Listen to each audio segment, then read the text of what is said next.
So the drill here is that this is a panel discussion. I'm going to begin by introducing, I think I'm going to introduce you all should I do it all at once? Yeah, I'll introduce you all at once.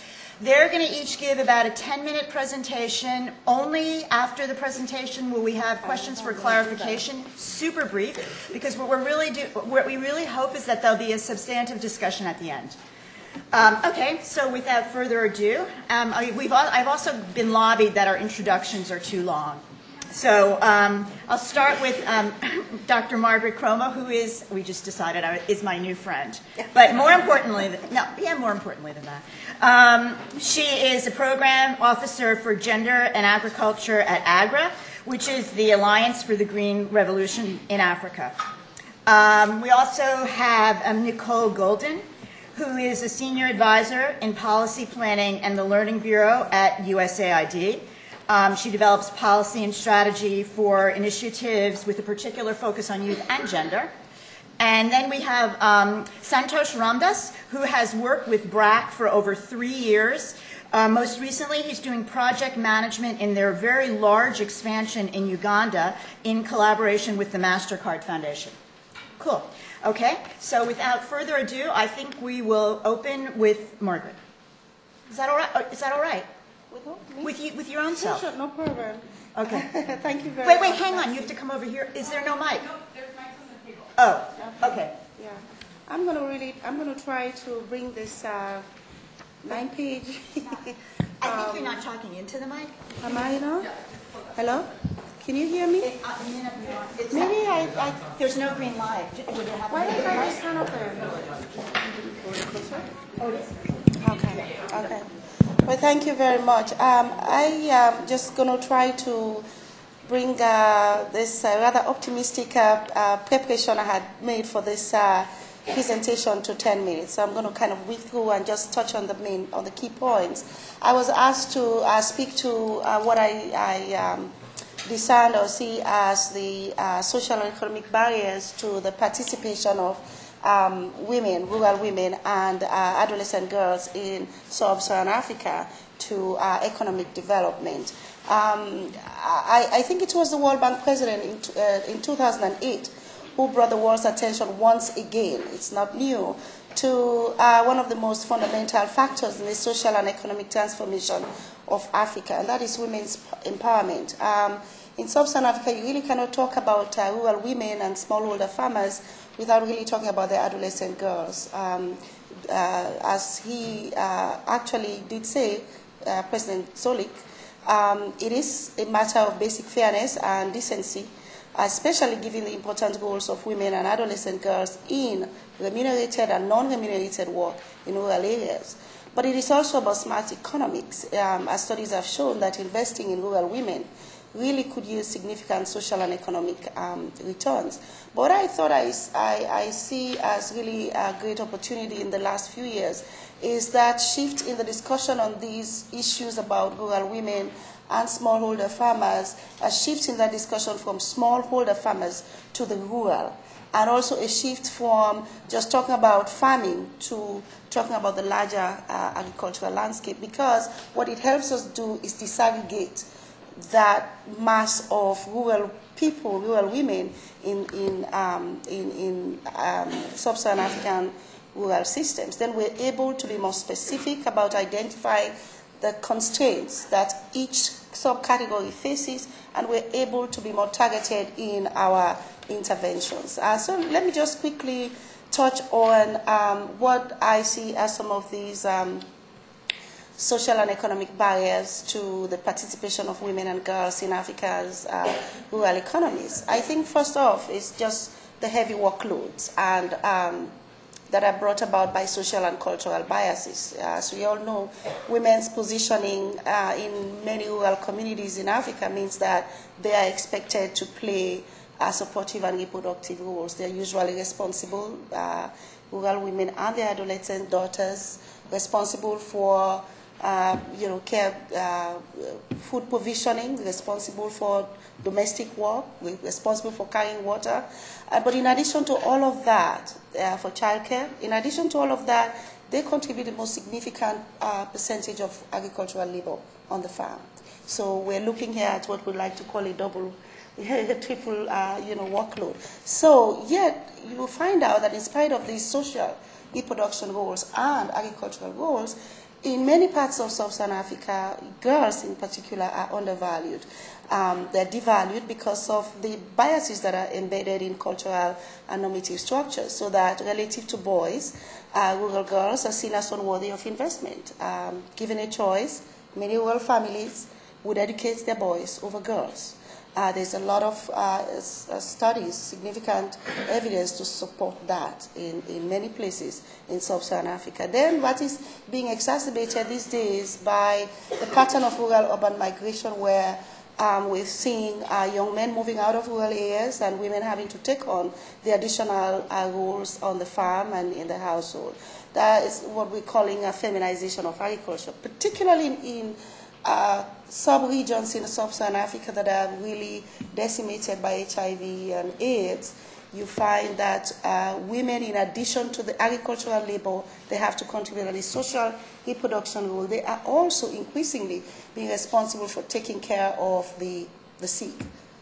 So that's a key, one of the most serious barriers to the participation of women and rural girls in Africa's rural economy. But then there's also the access to resources and assets. Women and men's differential access to assets is one of the key dimensions of gender inequality. There's growing evidence. Our colleagues at IFPRI, at the World Bank, and CIED have been doing interesting studies that show that women experience visible improvements in their lives when they own land and other assets, such as livestock or small farm equipment. Sadly, rural adolescents, like their mothers, they lack the assets and income necessary to exit poverty. So they are subject to a confluence of gender-based vulnerabilities that combine to keep them trapped in poverty. They have fewer benefits and protections under customary and statutory legal systems than men and boys. They lack decision-making authority and control of financial resources. So we see all this bundle of barriers that really work together to constrain the capacity, the ability of rural women, not just smallholder farmers, and the adolescent girls from participating in positive ways in the rural economy. Let me take an example, assets for land. For example, one of the particularly critical assets that women lack in sub-Saharan Africa is land ownership. Access to land and ownership of land is among the most intractable of the gender disparities that we really need to be addressed in Africa. Even in countries where women constitute the majority of small farmers and do a large proportion of their agricultural work, they are routinely denied the right to own land they cultivate and on which they depend to raise their families due to customary laws that restrict their property and land rights. Of course, tied to that is also financial resources. If you go to the access to financial resources, usually is tied to availability of collateral, which in most places in sub-Saharan Africa, we're talking about land. Now, without land ownership, you have very little access to credit for whether it's for agriculture or whether it's for other activities along the agricultural value chain. And so that, again, is another key barrier I just wanted to touch upon. But we have had several presentations this afternoon about education and literacy. Increasing women's human capital is one of the most effective ways to reduce poverty. Women's education and status within the household, as many studies have showed, can contribute up to 50% of reduction in child malnutrition. But just like their mothers, rural adolescents, face restricted mobility, low educational and literacy opportunities. So many poor adolescent girls are forced to choose between low-skilled and no employment, in addition to living in poverty. So it becomes even more complicated when you throw in the other social dimension the ethnic dimensions you do have in many parts of sub-Saharan Africa, excluded populations simply because of their ethnicity. So those are also intersecting variables that compound the barriers that rural adolescents can face in rural communities. Then, of course, we are talking about supporting how can rural women play active roles in the rural economy. One of the key barriers, one of the barriers that's increasingly becoming important to address is access to markets. You have rural women not having effective access to markets for what they produce, for a whole range of reasons, including time constraints because, of course, of the double and triple roles they play in the households and on the farm and in rural communities. In fact, a recent ILO study, International Labour Organization study, described them as being effectively in an economic straitjacket, unable to respond to price changes, to opportunities in the agricultural value chain. So they face constraints to market information, and mobility constraints exclude them from more profitable and lucrative markets. They cannot move to places where perhaps the price signals are better and they can respond to them. So they tend to lose income and control as products move from farm to market. Technology is another key problem. Poor access to technology.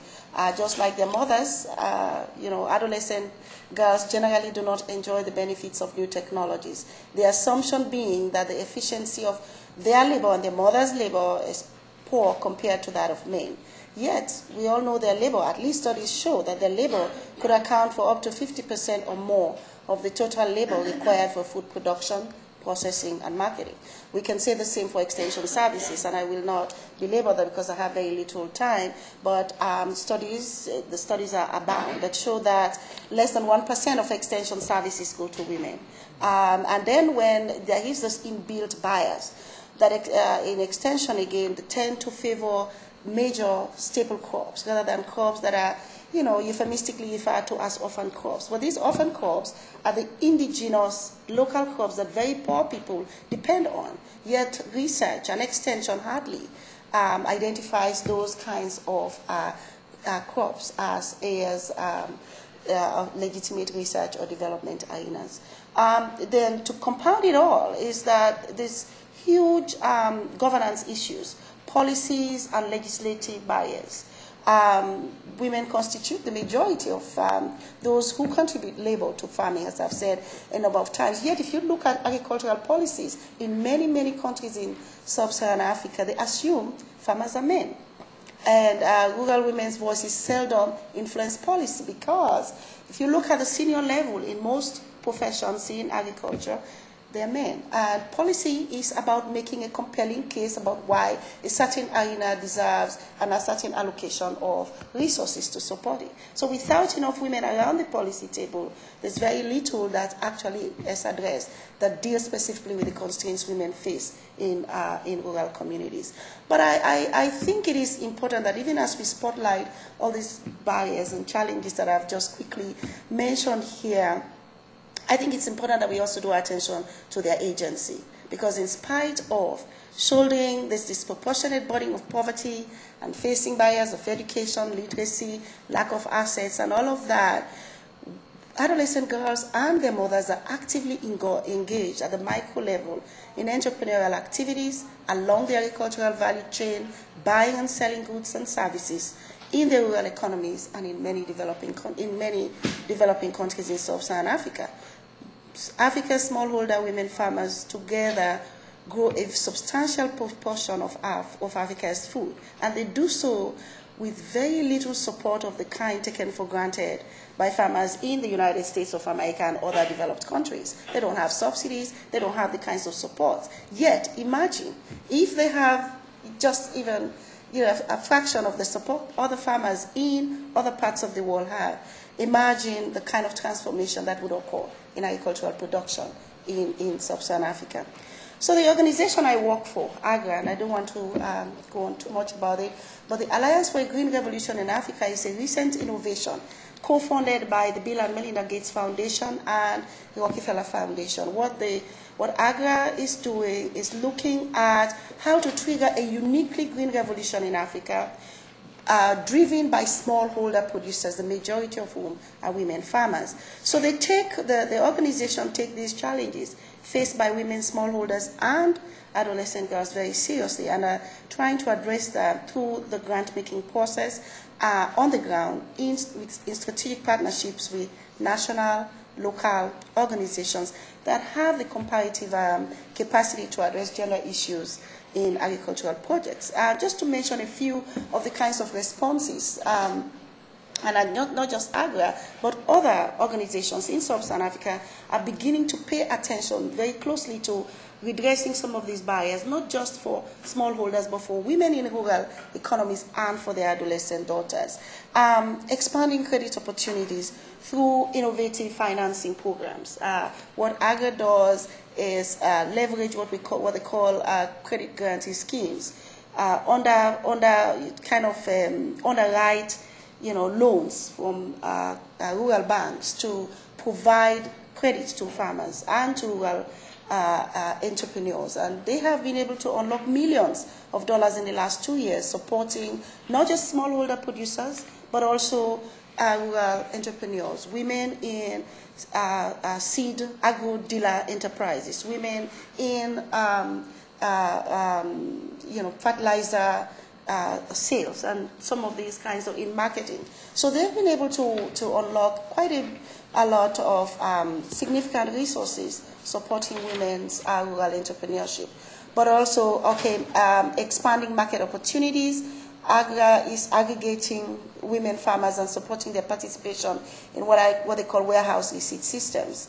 And also engaging with local parliamentarians, engaging with national policymakers to begin to address some of the policy bottlenecks to enhancing and expanding opportunities for women and girls. I just want to close by just making a quick comment that the multiplier effects of educating rural girls and supporting rural women are pervasive and can transcend generations.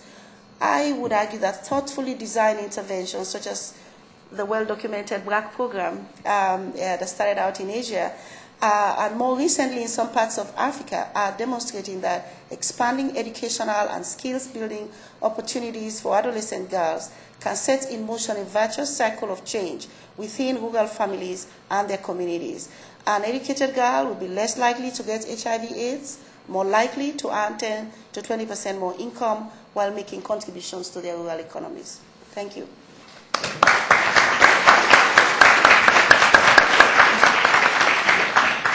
Thanks very much. Before we go on to our next speaker, any quick questions for clarification? Or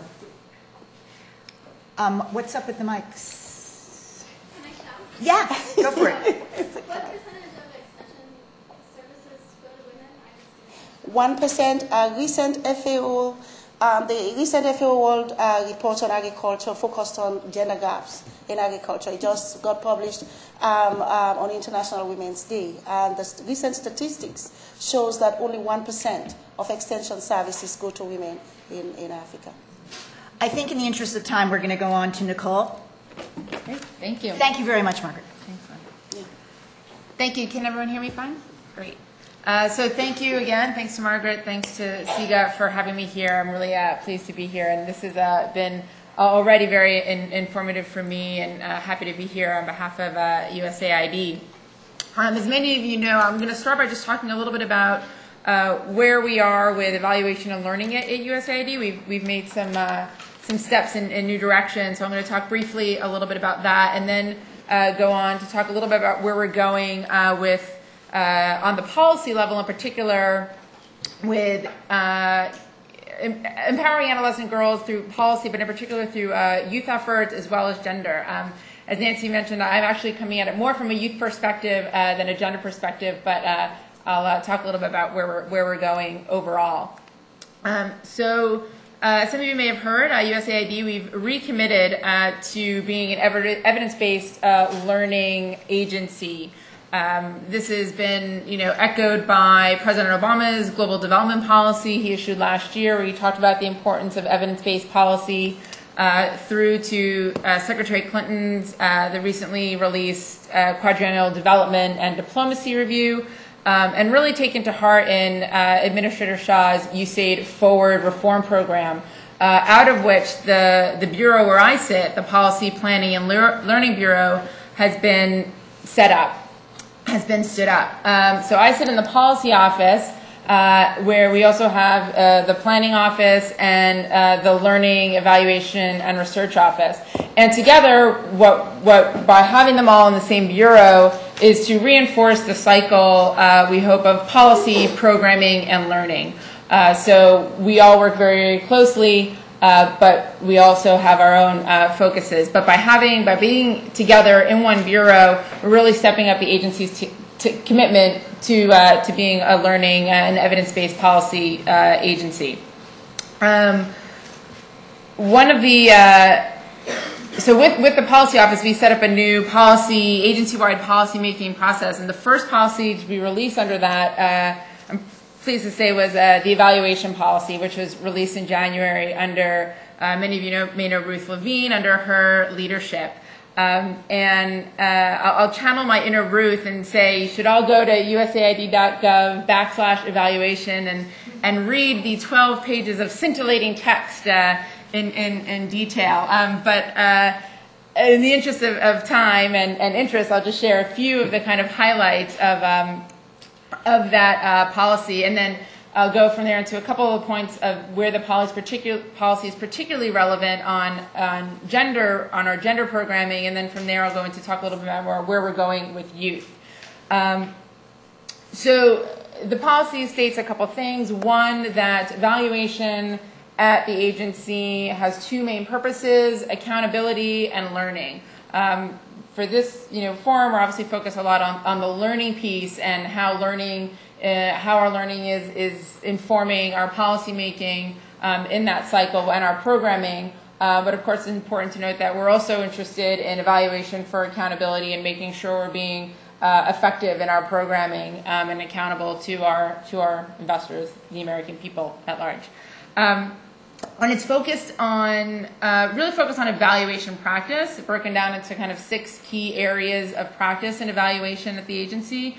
One is that evaluation be integrated into design from the get-go, that we minimize bias, and this is important, particularly I think to the group here, that evaluations be relevant to future decisions. So from the outset, that the questions that are in the evaluation be relevant to the work that we're doing and to the decisions and the strategies and policies and programs that we'll be designing down the road.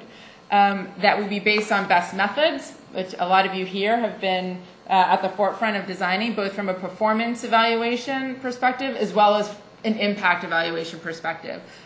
We do both of those. Obviously, on the performance side is more about the effectiveness of the programs, and from the impact evaluation, a lot of the kinds of papers that have been presented here in terms of randomized evaluations and experimental design. One of the other elements of practice that we're looking at is reinforcement of local capacity. It's something that came up again in the talk this morning of how are we bringing local researchers into our evaluation practices, and how are we making it sustainable as an evaluation practice. And lastly, a commitment to transparency. So publishing our results, making sure that when evaluations are when a project is set up to be evaluated, that's announced, and that the data, unless accomplished for certain reasons, are made available to the public. As many of you know, the agency used to be very strong on its evaluation practices, and then the number of evaluations downturned, and we're hoping that with the new bureau, with the renewed commitment, with resources going into standing up an office dedicated to being a technical and training about evaluation, that will be strengthened, and therefore, again, our policies will be strengthened as well. In particular, on gender, a couple points that are in the policy is that when evaluations are designed and baseline data is set, that the policy states that it should be sex disaggregated data in our baselines, and that there should be gender sensitive indicators in the evaluation. And this is really a restatement of sort of regulations, if you will, that the agency implemented over a year ago in terms of gender assessments and gender evaluation. So that's nothing necessarily new, but more of a restatement. So just to sort of move forward in the interest of time, just talk a little bit about where we are on youth and gender. As I mentioned, I come more from to lead the agency in our youth policy, and work closely with my colleagues and the sort of gender specialists across the agency, of which there are many. And actually, just this week, we've had some good announcements about how structurally we'll be able to strengthen our gender programming. For example, we've had a long-standing, as many of you know, Office of Women in Development at the agency, and this also ties to, on the policy level, some changes that are happening there. As I've mentioned, we have a new policy creating process. So I'm leading a team to develop the agency's first ever policy on youth and development, and my colleague, who some of you may know, Dr. Karen Grown from the American University, who joined the agency a few months ago as well, will be leading a team to update what is the current standing policy of the agency is actually a women in development policy that was written in 1982, which, as you can well imagine, is very out of date and out of the time. So we're committed to updating that into a gender equality policy on gender equality. And so that at the same time, just this week, it was announced that we will no longer have an Office of Women in Development. That will be transformed into an Office on Gender Equality and Women's Empowerment. So that's a really exciting development. We'll also be bringing in another senior gender coordinator to work directly with our deputy administrator, and some other changes as well. So that combined with the gender policy, we're hoping we can do some streamlining. So as far as where how we're thinking about also sort of promoting girls, particularly adolescent girls empowerment through both a sort of youth and gender lens, what we're incorporating many of the learnings and efforts around gender and women, but by looking also through our sort of youth lens, if you will, account for youth, the notion of youth as in transition, and in particular broadly for youth, not just for adolescent girls, but youth at large, what that means in terms of unique needs and opportunities. So with the sort of added agency stepped up recognition of youth, with the new policy on youth and development, we're also looking at a recognition of what we know and what we don't know. And this gets back to a lot of, being informed by the research community. And through this policy process is getting a better handle on what we don't know. And that, it includes everything from, moving from sex disaggregated data to age disaggregated data in our baselines that will better allow us to then take that overlap and design programs that really do target adolescent girls and sort of youth at large. Like their male counterparts, young women and adolescent girls are distinct from children and adults. We talk about youth in transition, and we think about the physical, physiological, cognitive, sort of general psychosocial transitions that youth as a cohort are undergoing, and that interventions for them are therefore sort of distinct from those for children and adults. In the interest of time, I know we're wrapping up, but just a couple things and some of the questions and some of the areas we're going when we think about sort of youth policy and what that will inform, particularly as it relates to adolescent girls. One is this whole idea of how we can program cross-sectorally. It's something that we're thoughtful about, particularly as a sort of stovepipe agency where funding comes in from many different streams, but how can we leverage a health intervention towards an economic growth, or how can we leverage an agriculture program towards education, so on and so forth. Another particular area we're interested in is, as it pertains to adolescent girls, is engaging men and boys in the empowerment of adolescent girls, and how we think about gender equity and bringing the principles of gender equity and gender parity into the sort of youth lens and the youth focus as well. I'll stop there and hopefully get a chance to talk through questions.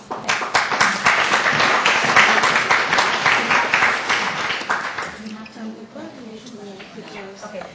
I apologize, Nicole. We don't have time for a clarification question, so Santhosh, you'll have to hold on to that. Hopefully I spoke clearly.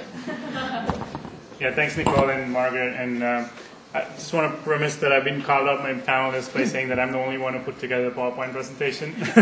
And the main reason is because I'm not a researcher. I come from the programmatic side. I'm going to talk about an evaluation that's been done, and I spoke to one of the research staff, and he sent me a bunch of slides that said stick to the script, partly. So that's one of the reasons that I'm also not a natural orator. So, but let me start off by giving some top line on BRAC. We've been commonly referred to as the largest NGO in the world.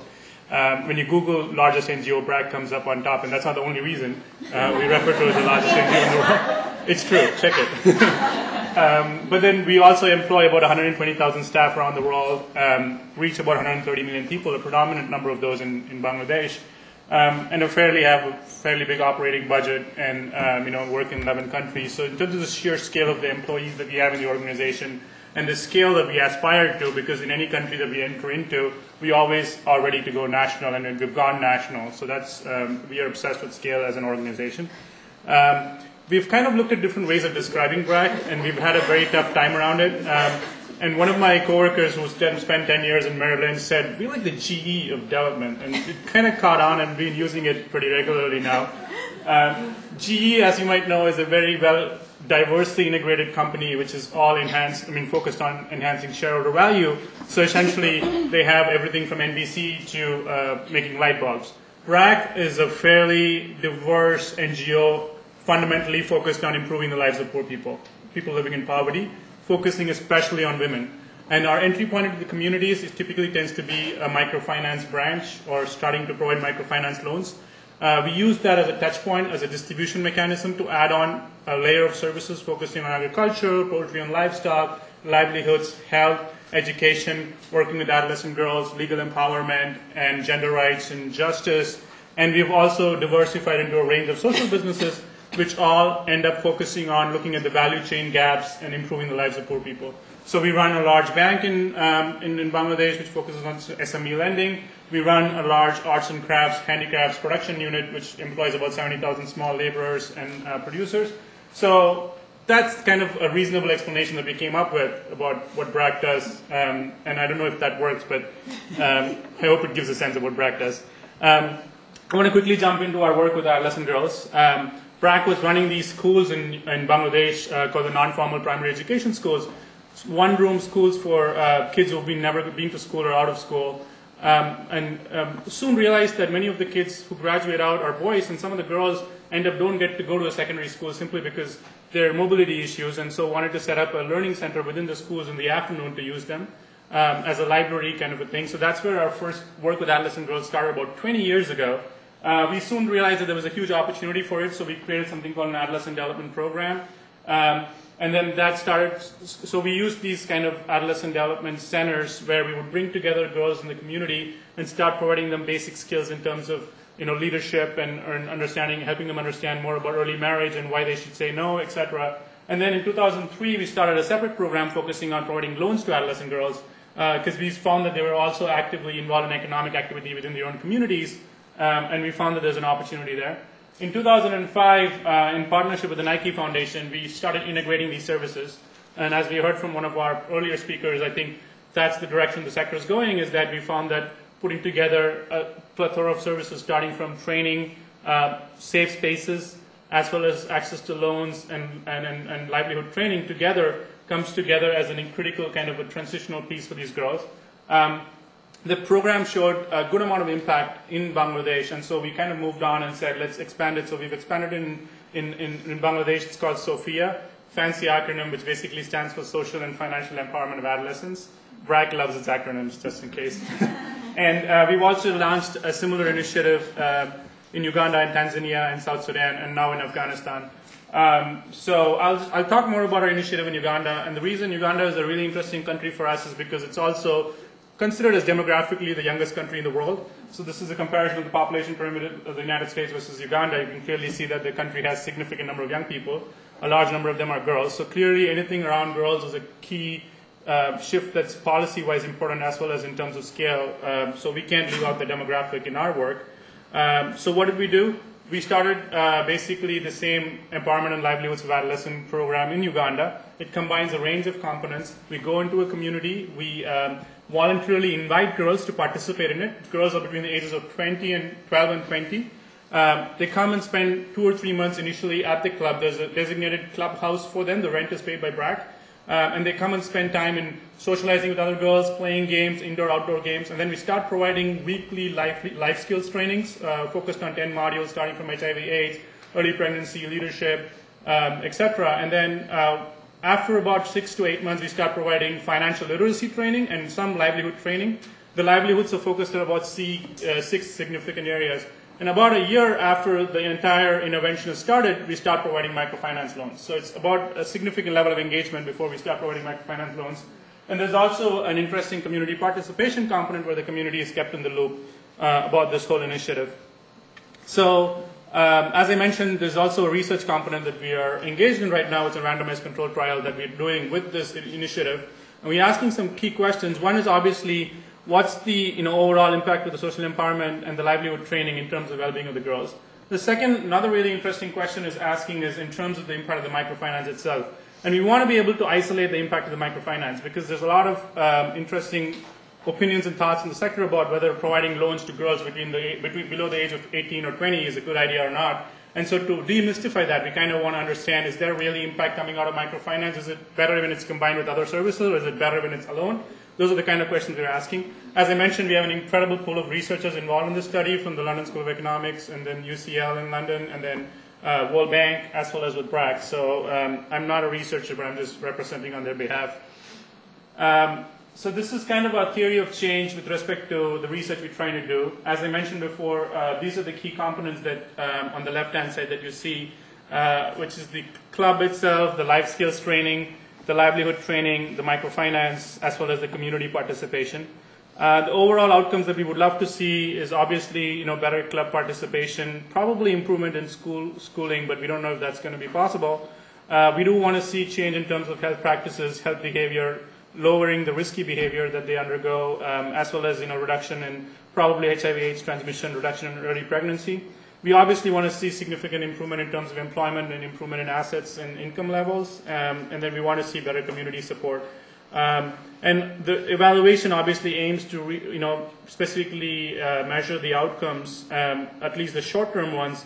The higher order goals are obviously longer-term ones, and we don't know if we might do a longitudinal study beyond the evaluation phase to see if there are higher order goals being achieved. But right now, the study is about 3 years long, so we're about midway in the study right now. So just briefly touching upon the design. So what we've done is just to provide you a sense of scale, the program itself is fairly large. We work with about 30,000 girls in Uganda right now, so it's a nationwide program. The evaluation is a small subset of it. So when we're randomizing it, we're not randomizing a huge pool of population that we're not providing them services. This is only a small set of the program. And the program staff can't also deal with large-scale randomization because it creates problems for them. So this is, I think, done in about 150 villages. 50 of them are treatment 1, 50 of them are treatment 2, and 50 are control. The reason we've designated treatment 1 and treatment 2 is because, as you can see, under treatment 1, we're providing both the training services and microfinance before we do the follow-up survey, and then in treatment 2, we don't provide microfinance at all before the follow-up survey. And this is specifically to isolate just the impact of microfinance. Are we really seeing any shift in terms of behavior, changes, income, etc.? But just can we isolate the impact of the microfinance? Obviously, we're also looking at the impact of the overall program. Combining microfinance with other services is also a part of the outcome you're looking at. I'm going to just wrap up in terms of talking about what we've learned so far, and also what it means to us as an organization in terms of shaping the program and lessons and learning. The study is actually at its mid-level phase, so we've just done the follow-up stage right now, and we're processing the data, so we don't actually have concrete findings of the follow-up survey that I can share. But however, what we've found out, there's a published paper that is based on the baseline stage, which actually talks about the intention to participate among the girls. And this is really interesting for us because, one, we found that the girls who claim before even we introduced the program that they would be really interested in participating in this program are those who are at that kind of transitional phase that Craig was talking about earlier this afternoon, between schooling and moving on to a life of high-risk behavior and significant vulnerability. And that's the phase where the girls actually, the ones who were there, who came and said, oh, we would definitely participate in this program because they're the ones who give a lot of value to financial independence because they're out of school. Their parents have probably said that they won't support them anymore. They need an economic opportunity or a source of income to start living.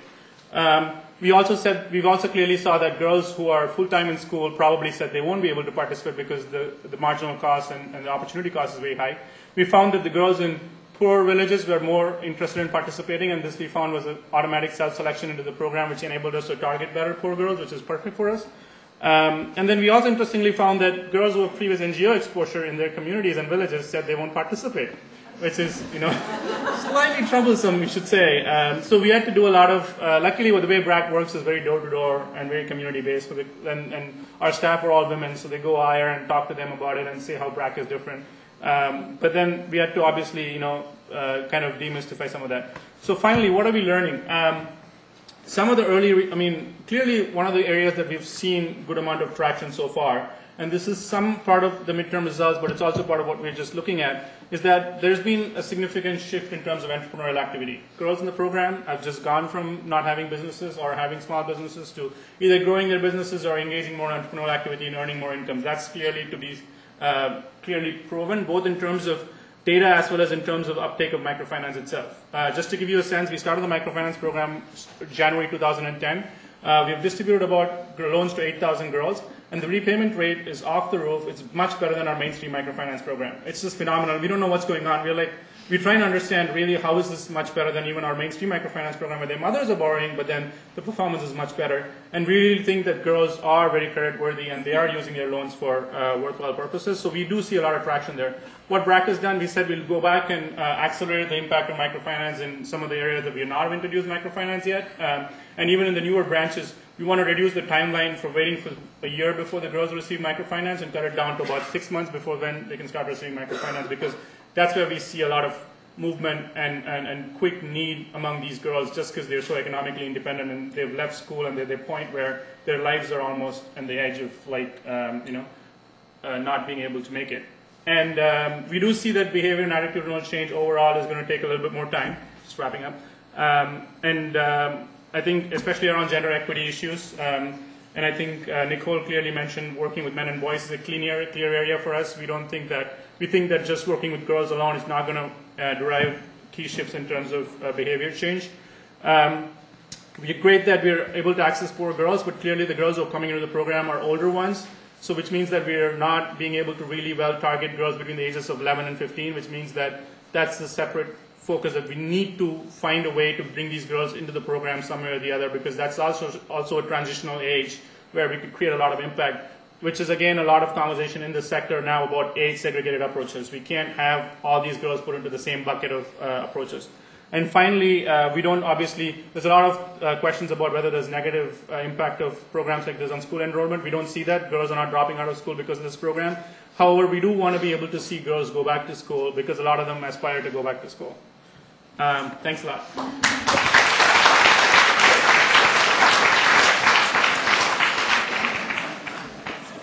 Thanks, all the speakers. Sadly, I think our panel discussion just morphed into a panel. So we don't have time for much discussion. No, wait, Ted just said two. Wait. We have two questions only, though, right? Wait.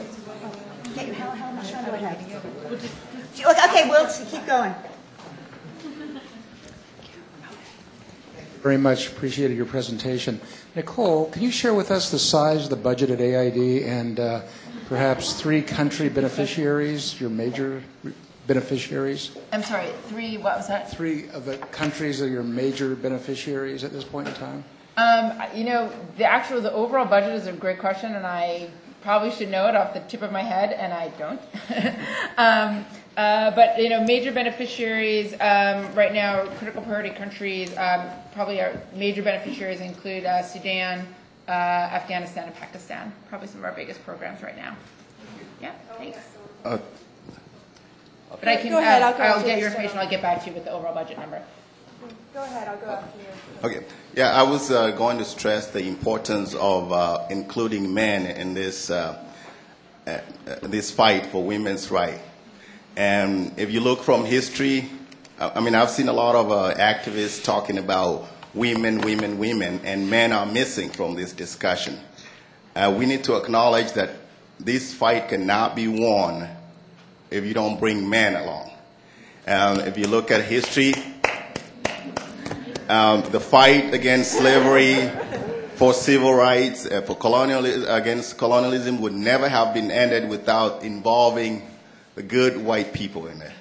So you need to bring good men. There are a lot of us who are doing great work, and I would like to see some, yes, support the girl child, which is what we are doing, but also if you don't change the mindset of the man, we're going to get nowhere. So in the back. Thank you. I absolutely agree with what that gentleman said. I think the first question was interesting too, and I'd like to know about USAID's funding. I think something that has been mostly absent, I wasn't here for the first half, but for the speaker panel, the gentleman from BRAC did talk about it, and I'm encouraged to hear that, is the question of scalability, the scope of the programs, and the role that rapid population growth plays as a detriment to try to meeting all of the MDG goals, including girl-child education, health-related goals, agricultural goals, access to sanitation, etc. So I appreciate that that's part of the BRAC programming. I have a tremendous respect for your work.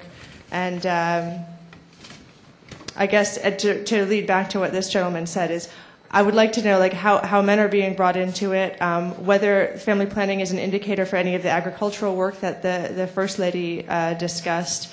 And for USAID, I have a general criticism, which is the scope of the scalability of the programming. I'm very familiar with your work in Afghanistan and Nepal, somewhat in Tanzania as well, and I think that should be a focus for the future. So I'm going to play the chairperson's prerogative, and you asked a lot of questions. So and we have not that much time. So what I'd like to suggest is, since men was a common theme, and but everybody you asked of that, and is it possible that you each could give a really brief comment about that? Starting where? Always starting with you. Okay, I think the questions are right on the dot. You struggle with how much can you say within 10 minutes, but I think the point is well taken. It takes two to tango. You cannot, whenever we talk about gender, it's a relational concept. It's about men and women. I did not mention men as much, but you do not address gender issues or women's issues outside the context of the relationship between men and women within rural households. Thanks. And just to add to that, as I said, we're moving from a policy on women in development to a policy on gender equality. We're moving from an Office of Women in Development to an Office of Gender Equality. So I think that's part of recognition. One of our projects, newer projects on adolescent girls, is the Power to Lead Alliance, which actually is all about engaging boys and men in girls' rights awareness and girls' promotion. So agreed, echoed, and I'd love to follow up with you after about some of your questions. And that was what I was going to suggest about the USAID specific questions. Let's follow up afterwards. Did you want to say something about with BRAC, it's something that we have actually recently started on an internal learning process where we've actually tried to look at what's out there and what can we gain, because there's lots of incredible work around engaging men, which is all geared towards actually furthering women's equality. And it's not just sending resources towards men, and it's really exciting. And it's a rare opportunity where BRAC is actually thoroughly looking at a fair amount of literature to see where we can learn and how we can influence the organization as a whole. Point taken and agreed. Yeah. And actually, if I could just add, our deputy administrator, Don Steinberg, is actually he's giving a speech today on men as partners in gender and women's empowerment. So thanks very much. So I guess we have time for one more question. We've already picked that person out. This question is about the BRAC program. I was curious about how you had such an improvement in the microfinance payback, I guess, or success of the microfinance aspect without seeing changes in attitudes and behaviors through the life skills program, and if you have an idea of what produced the positive changes that you. Sure. I don't think we have enough actually data to just say that we don't see changes in attitudes and behaviors. Our kind of guess is that we're seeing a lot more changes in terms of knowledge, for instance, of HIV/AIDS, but we don't know if we're actually shifting we don't have enough data to show whether we're not shifting or not shifting. The reason we believe we are seeing a significant improvement in terms of microfinance itself is because we know these girls extremely well before we start providing the loans. There's a year of relationship and process capital that's built into the system, which is very unlike other microfinance initiatives. And I think we provide them significant levels of training, financial literacy, break them down what the loans are. That relationship that we have on a staff level is what I think is making it successful. Is again, we're trying to do an operational research study right now to understand where this significant kind of high repayment level is coming from. Thanks. Thank you, members of the panel and audience. And while we're shifting, Sandy, come on up.